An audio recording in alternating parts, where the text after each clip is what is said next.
అదే ఈ agree lending అని చెప్పేసి గుర్తుంచుకోండి. ఇప్పుడు ఈ అగ్రీ లెండింగ్ కోసం ఎవరెవరి మధ్యన ఒప్పందం కుదిరింది లేదా ఎవరెవరు దీనికోసం భాగస్వామ్యాన్ని కలిగి ఉన్నారు అని క్వశ్చన్ అడుగుతారు. అలా అడిగితే మీరు చెప్పాల్సింది ఏంటి అని అంటే నాబార్డ్ అనేటువంటి అంశాన్ని ఆన్సర్గా చేయాలి. దీనితో పాటు ఇంకా ఎవరు అని అంటే ఆర్బీఐ ఇన్నోవేషన్ హబ్తో, దేంతో అని అంటున్నాం, ఆర్బీఐ ఇన్నోవేషన్ హబ్తో ఇది భాగస్వామ్యాన్ని కలిగి ఉంది, ఇన్నోవేషన్ హబ్తో భాగస్వామ్యం కలిగి ఉంది అనేటువంటి అంశాన్ని కూడా ఇక్కడ మీరు ఆన్సర్ చేయాల్సి ఉంటుంది. సో ఇలా నాబార్డ్ ఆర్బీఐ ఇన్నోవేషన్ హబ్తో ఎందుకోసం ఇటీవల ఒప్పందం చేసుకుంది, ఎందుకోసం వీళ్ళు కలిసి వర్క్ చేస్తూ ఉన్నారు అని అంటే ఇది అగ్రి లెండింగ్ కోసం లేదా అగ్రికల్చర్లో ఈ డిజిటల్కి సంబంధించినటువంటి క్రెడిట్స్ని అందించేందుకోసం ఈ ఒప్పందం చేసుకోవడం జరిగింది అనేటువంటి అంశాన్ని మనం గుర్తించాల్సి ఉంటుంది. సో మరి ఇద్దరు కలిసి ఇప్పుడు దేని ద్వారా డిజిటల్ విధానంలో అగ్రికల్చర్ లోన్స్ని శాంక్షన్ చేయాలి అని అనుకుంటున్నారు. దీనికోసం ఏ పోర్టల్తో ఏ ప్లాట్ఫామ్తో వర్క్ చేస్తూ ఉన్నారు అని అంటే సో ఈ కేసీసీతో వర్క్ చేయడం జరుగుతూ ఉంది. ఈ కేసీసీ అనేటువంటిది కిసాన్ క్రెడిట్స్కి సంబంధించి ఈ పోర్టల్తో వర్క్ చేయడం జరుగుతూ ఉంది, ఈ ప్లాట్ఫామ్తో అనేటువంటి అంశాన్ని ఇక్కడ మీరు ఎగ్జామినేషన్ పాయింట్ ఆఫ్ వ్యూలో గుర్తుంచుకోండి, చాలా చాలా ఇంపార్టెంట్. సో ఇప్పుడు ఈ అగ్రికల్చర్ లెండింగ్ లేదా క్రెడిట్ లెండింగ్స్కి సంబంధించి అగ్రి లెండింగ్కి సంబంధించి తీసుకున్నటువంటి ఈ చొరవ ద్వారా లేదా ఈ ఇనిషియేషన్ ద్వారా ఏం జరగబోతా ఉంది అని అంటే రైతులకి సంబంధించినటువంటి తక్షణమే క్రెడిట్ డెలివరీ అనేది జరుగుతుంది. సో రైతులకి పెట్టుబడి సహాయానికి సంబంధించి దానినే మనం ఏమంటున్నాం, తక్షణ రైతులకి క్రెడిట్ సహాయము అని అంటున్నాం లేదా అప్పులను ఇచ్చేటువంటి. సో దీని ద్వారా వ్యవసాయ రంగాన్ని ప్రోత్సహించేందుకు అలాగే వ్యవసాయానికి సంబంధించినటువంటి పెట్టుబడులను అందించేందుకు ఇది వర్క్ చేయబోతూ ఉంది, వర్క్ చేస్తూ ఉంది అనేటువంటి అంశాన్ని ఎగ్జామినేషన్ పాయింట్ ఆఫ్ వ్యూలో గుర్తుంచుకోండి. రైట్, అగ్రి లెండింగ్ కోసం ఇటీవల ఎవరెవరు జతగట్టారు అని అంటే నాబార్డ్ ఆర్బీఐ ఇన్నోవేషన్ హబ్తో ఈ కేసీసీ పోర్టల్ ద్వారా రైతులకి తక్షణమే క్రెడిట్ లెండింగ్స్ని అందించేందుకు ఇక్కడ జతకట్టడం జరిగింది అనేటువంటి అంశాన్ని ఎగ్జామినేషన్ పాయింట్ ఆఫ్ వ్యూలో గుర్తించాల్సి ఉంటుంది. ఇంతే. ఓకే, ఇక నెక్స్ట్ దీనిని తర్వాత మనం మరొక అంశం గురించి మాట్లాడదాం. మరొక అంశం ఏంటి అని అంటే భారత్ కువైట్కి మధ్యన ఒక ఒప్పందం కుదిరింది. ఇది ఇంటర్నేషనల్ రిలేషన్స్కి సంబంధించి చాలా ఇంపార్టెంట్. సో ఇప్పుడు భారత్ కువైట్కి సంబంధించినటువంటి ఒప్పందం అని అంటున్నాం.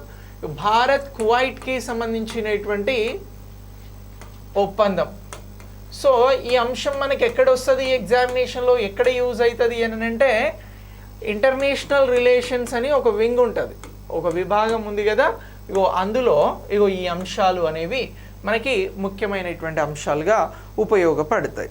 సో ఇప్పుడు భారత్కి సంబంధించి కువైట్కి సంబంధించినటువంటి ఇది ఏ ఒప్పందము అని అంటే ఇన్వెస్ట్మెంట్ కాన్ఫరెన్స్ 2.0 అని చెప్పేసి గుర్తుంచుకోవాలి. దేనికి సంబంధించిన ఒప్పందము అని అంటున్నాం, ఇండియా అలాగే కువైట్కి సంబంధించినటువంటి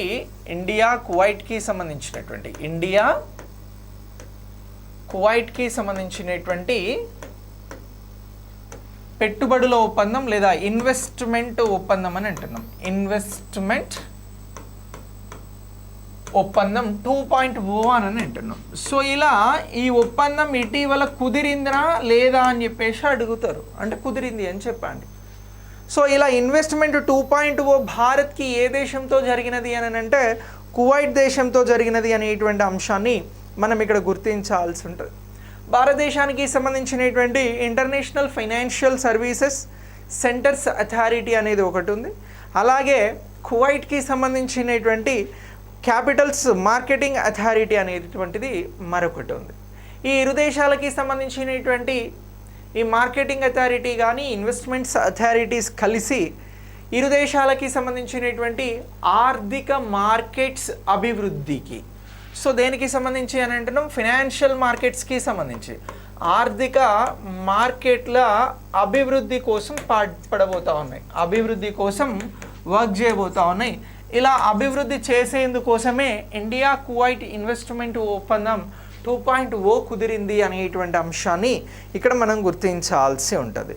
సో ఇందులో ఈ ఒప్పందంలో భాగంగా ఆర్థిక మార్కెట్లకి సంబంధించినటువంటి సాంకేతిక అంశాలు కానీ ఆవిష్కరణలు కానీ ఇలాంటి వాటిపైన ప్రత్యేకమైనటువంటి కాన్సన్ట్రేషన్ని ఇరు దేశాలు చేసి ఏం చేస్తాయి, ఇరు దేశాల ఆర్థిక మార్కెట్లను అభివృద్ధి పరిచేందుకు కృషి చేస్తాయి.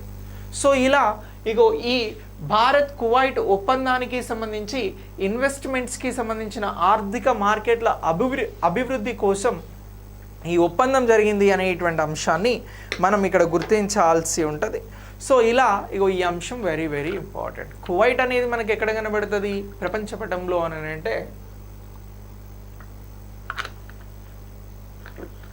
పశ్చిమాసియాలో, ఆసియాకి సంబంధించి వెస్ట్ ఆసియాలో ఇది ఒక కీలకమైనటువంటి దేశం. దీని రాజధాని కువైట్ సిటీ అని అంటారు. సో ఇక్కడ ఉన్నటువంటి కరెన్సీ కువైట్ దినార్. సో ఇలా ఇగో ఈ దేశంతో జరిగినటువంటి ఈ ఒప్పందాన్ని మీరు క్లియర్గా గుర్తుంచుకోండి, very very important, right.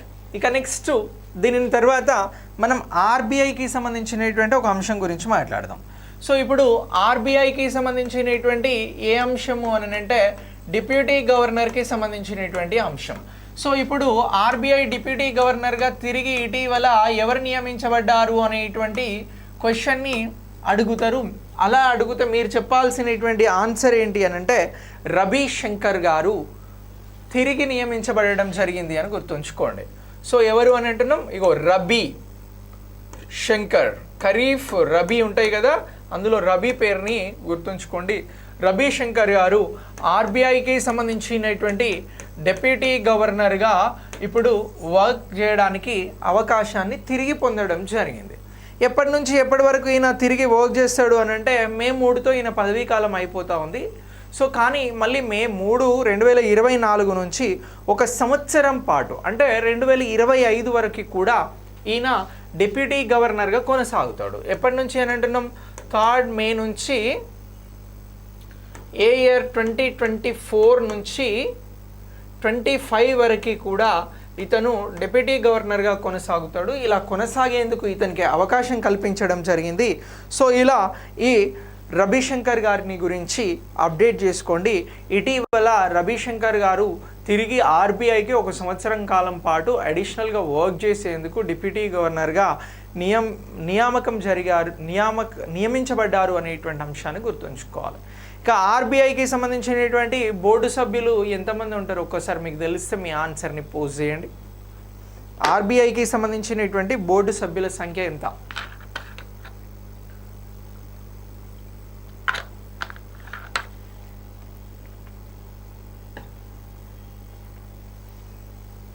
Good evening all. So ఆర్బీఐకి సంబంధించినటువంటి బోర్డు సభ్యుల సంఖ్య ఎంత అని అంటున్నాం. సో ఆర్బీఐకి సంబంధించినటువంటి బోర్డు సభ్యుల సంఖ్య ఎంత? ఒక బోర్డు ఉంటుంది, దీనికి సభ్యుల సంఖ్య ఉంటుంది. సో ఇది ఎంత అని చెప్పేసి నేను ఒక క్వశ్చన్ అడిగిన, సభ్యుల సంఖ్య ఎంత అని చెప్పేసి క్వశ్చన్ అడిగినాం. సో ఇలా క్వశ్చన్ అడిగితే మీరు చెప్పాల్సినటువంటి ఆన్సర్ ఏంటి అని అంటే 21 అని చెప్పేసి గుర్తుంచుకోండి. సో 21 మంది సభ్యులతో బోర్డు సభ్యులు ఉంటారు. ఇందులో ఎవరెవరు ప్రధానంగా వ్యవహరించడం జరుగుతుంది అని అంటే ఒక గవర్నర్ ఉంటారండి.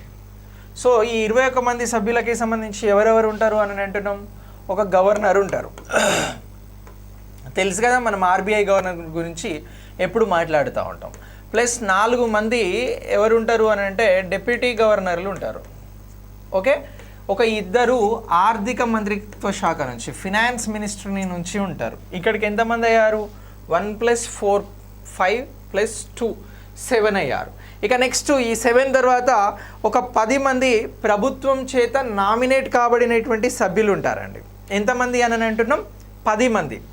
సో 10 మంది ప్రభుత్వం చేత నామినేట్ అవుతారు, ప్రభుత్వం చేత నామినేట్ అవుతారు, ప్రభుత్వంచే నామినేట్, రైట్. సో ఇలా ఈ నామినేట్ అయినటువంటి సభ్యులను గురించి గుర్తుంచుకోండి. ఇక నెక్స్ట్ వీరిని తర్వాత ఇంకా ఎవరు ఉంటారు అని అంటే ఆర్బీఐకి సంబంధించినటువంటి రీజనల్ ఆఫీసెస్ ఉంటాయి. సో ఈ రీజనల్ ఆఫీసెస్ ఎన్ని ఉన్నాయి అని అంటే 4 ఉంటాయి. సో ఈ 4కి సంబంధించినటువంటి స్థానిక బోర్డు ప్రతినిధులు ఉంటారండి. ఎవరు అని అంటున్నాం? ఇగో 4 స్థానిక బోర్డు ప్రతినిధులు, 21 వచ్చిర్రు. ఓకేనా? స్థానిక బోర్డు ప్రతినిధులు ఉంటారు అనేటువంటి అంశాన్ని మీరు ఇక్కడ ఎగ్జామినేషన్ పాయింట్ ఆఫ్ వ్యూలో గుర్తుంచుకోవాలి. సో ఈ 4 స్థానిక బోర్డు సభ్యులు ఏ ప్రాంతాల నుంచి ఉంటారు సార్ అని అంటే ముంబై, కోల్కతా, చెన్నై, ఢిల్లీ. రైట్? సో ఇలా ముంబై, కోల్కతా, చెన్నై, ఢిల్లీ నుంచి ఒక 4 ఉంటారు. ప్రభుత్వం 10 మందిని నామినేట్ చేస్తుంది. 2 ఫినాన్స్ మినిస్ట్రీ నుంచి ఉంటారు. 4 డిప్యూటీ గవర్నర్లు ఉంటారు. ఒక గవర్నర్ ఉంటాడు. సో ఇలా మొత్తం 21 మంది ఈ ఆర్బీఐకి సంబంధించినటువంటి బోర్డు సభ్యులుగా మనం గుర్తించాల్సి ఉంటుంది. సో ఇలా